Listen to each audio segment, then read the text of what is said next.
Salut les gars, j'espère que vous allez bien, j'espère que vous êtes toujours focus. On va parler du pourquoi il n'y aura plus de révolution.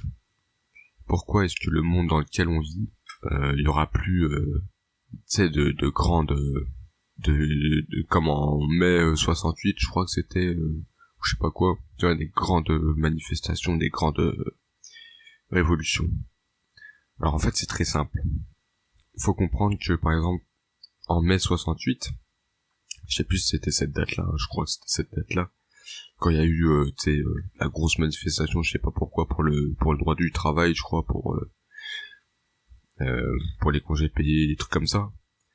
Il y a eu ça, c'est que de ce temps-là, les gens, ils avaient pas autant de distractions qu'aujourd'hui, ils avaient pas autant de confort. Les gens, quand ils étaient dos au mur, bah c'était un mur en briques, mec. C'était un mur qui leur cassait le dos, tu vois. Voilà, ils avaient pas de confort. Aujourd'hui, t'es là, t'as pas de travail, bah vas-y, c'est pas grave, il y a le RSA, il y a le chômage, il y a les aides.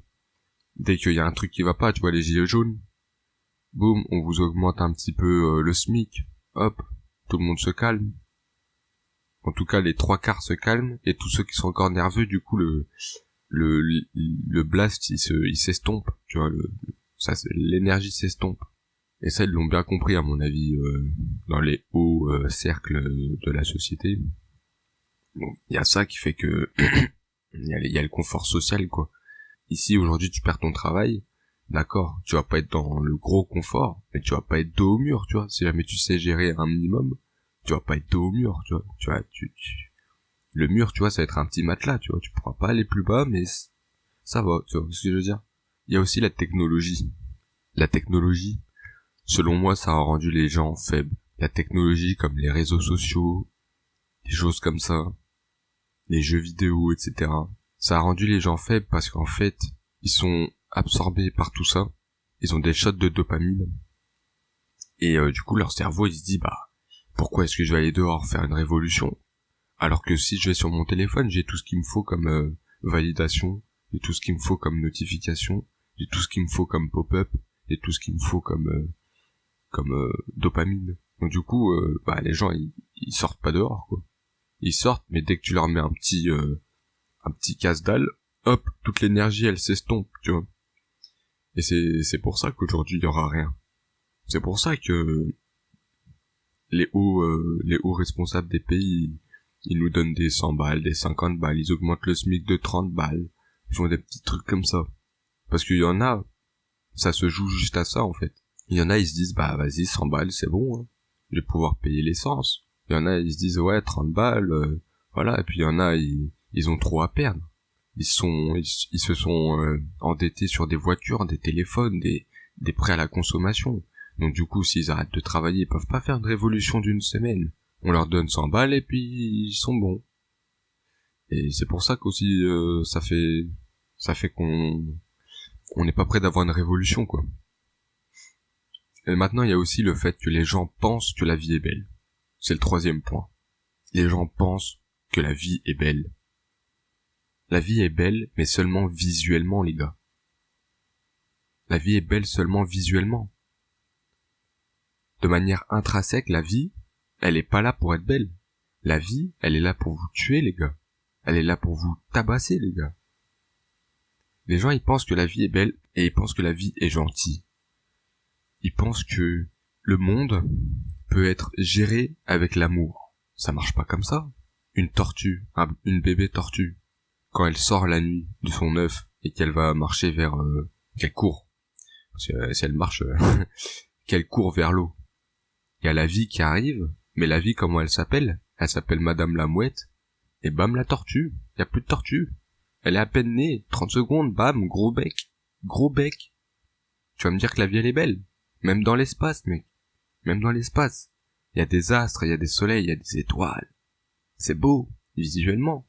Mais maintenant, si jamais il y a un magnétar qui vient à se créer à moins de 1000 années-lumière de la Terre, la vie à la surface de la Terre est rayée, les gars. Alors oui, c'est très beau un magnétar. Ah ouais, c'est bleu, ça tourne, il y a des faisceaux lumineux qui sortent et tout, waouh. Ah c'est beau, c'est très beau. Et si t'as à moins de 1000 années-lumière de ce truc, t'es rayé de la carte. Donc arrêtez de croire que la vie est belle. La vie, elle est là. La vie, elle a toujours eu le fond, la vie, elle a été basée sur ça, en fait, sur la vie et la mort, en fait, sur la chaîne alimentaire, voilà. Elle a été basée sur la chaîne alimentaire. Elle est pas basée sur la gentillesse, sur la bienveillance, je sais pas quoi. T'as des poissons, t'as des animaux, gros, ils pondent. Leur gosse, il sort, à peine sorti, t'as un gros lion qui arrive et qui vient niquer tout le monde. C'est la vie, gros, c'est comme ça. Et toi, tu crois que, vu que t'es humain, et que t'as un cerveau, t'es LGBT, t'es je sais pas quoi, tu crois que la vie est belle, tu crois que les gens sont gentils. Personne n'est gentil, mec. Au fond de nous, l'être humain, il a rien de gentil. Et c'est normal, en fait. Encore heureux. Si demain il y a la guerre, on va se faire la guerre avec des cœurs? Non, c'est comme ça, les gars. Aujourd'hui, on vit dans un monde de paix, mais en équilibre sur des principes socio-économiques et culturels très fragiles. Le côté social, c'est aide sociale, c'est pass sanitaire, droits de l'homme, tout ça. Monétaire, c'est tout ce qui est les salaires, le SMIC, etc. Et culturel, c'est tout ce qui est le mélange des pays, des cultures, quoi. Et il suffit qu'il y ait un de ces trois piliers qui se fissure, et vous voyez déjà que dehors ça commence à flancher, quoi. Au niveau social, il y a le pass sanitaire, etc. Vous avez vu, dès que ça a créé des petits trucs. Au niveau économique, le SMIC, etc. Les gilets jaunes. Au niveau culturel, il y a eu les terroristes.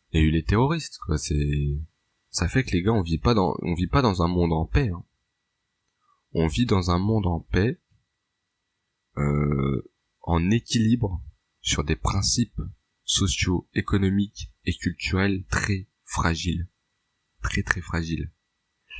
Parce que ce qu'il faut comprendre, vous l'avez sûrement déjà entendu, c'est que les hommes forts créent des moments de paix, les moments de paix créent des hommes faibles, et les hommes faibles créent des moments de guerre. C'est comme ça. C'est comme ça, là on est en temps de paix, et on tombe avec quoi? Des LGBT, des gars qui se transforment en femmes et je sais pas quoi. Tu crois qu'il y avait ça dans le Moyen-Âge? Tu crois que en 14-18, tu crois qu'il y avait ça? Moi je suis sûr que non. Ça m'étonnerait. C'est parce qu'à mon avis, il y a un confort social tellement puissant, en fait, que les gens, bah, ils ont rien d'autre à penser que de se dire, mon identité sexuelle, moi c'est ni il ni elle, moi je suis non-binaire, je sais pas, enfin, tu vois ce que je veux dire? Ils ont pas, dans leur cerveau, ils ont pas de priorité, y a pas, tu sais, c'est pas la guerre, tu vois, c'est pas en mode, comment on va chasser, comment on va faire de la bouffe, non, il y a tout à portée de main, tu vois, y a plus, tu prends ton téléphone, t'as le monde entier dans la main, tu vois ce que je veux dire? Donc les gens, directement, voilà, ils sortent leur téléphone, ils ont tout ce qu'ils veulent, bah maintenant, faut que le cerveau, il fonctionne toujours, tu vois, c'est le cerveau, il doit faire quelque chose, tu vois, s'il s'arrête, c'est la mort. Donc du coup, les gens, bah, ils se cherchent. Ils ont une queue, mais ils se demandent pas, mais ils se demandent encore s'ils sont une femme, un homme ou non binaire. Bah, arrête un peu, tu vois ce que je veux dire, enfin bref, là on rentre dans un débat assez corsé. Donc voilà. Donc les trois facteurs qui font que il y aura certainement pas de révolution avant un petit temps, ou alors vraiment faut qu'il y ait un gros déclic. Et le jour où il y aura un déclic, ce sera la Troisième Guerre mondiale, je vous le dis. Alors, les trois facteurs sont le confort social, la technologie, et les gens qui pensent que la vie est belle. Les gens qui pensent que la vie, elle est là pour les aimer, la vie n'est qu'amour, la vie c'est... Je vais pas le dire, mais... Voilà. Hein, les gens avec leur religion, ils croient que le monde est beau. Non, le monde est beau, toi tu peux faire de ton monde un monde beau, mais ne crois pas que le monde à l'extérieur est beau. La vie, elle va te rouler dessus. La vie, elle va te mettre au sol. D'abord, elle va te mettre une claque, la vie. Ensuite, la vie, elle va te mettre au sol. Si tu te lèves pas, la vie, elle va te rouler dessus. Et si tu te lèves toujours pas, elle va te rouler dessus tellement de fort que tu vas avoir ton ADN, tu vois, qui va laisser une empreinte sur le goudron, tu vois. Elle va te souder, elle va te lier au sol, tu vois, tellement elle va te rouler dessus. Et les gens pensent que la vie est belle. Et c'est pour ça qu'il y aura pas de révolution. Ça avancera pas. Je veux dire, comme diraient les papis, il leur faudrait une bonne guerre. Et des fois, c'est ce que je me dis. Enfin bon, voilà. C'était une petite vidéo pour vous expliquer un peu ma façon de penser là-dessus. Je vous dis à la prochaine et restez focus.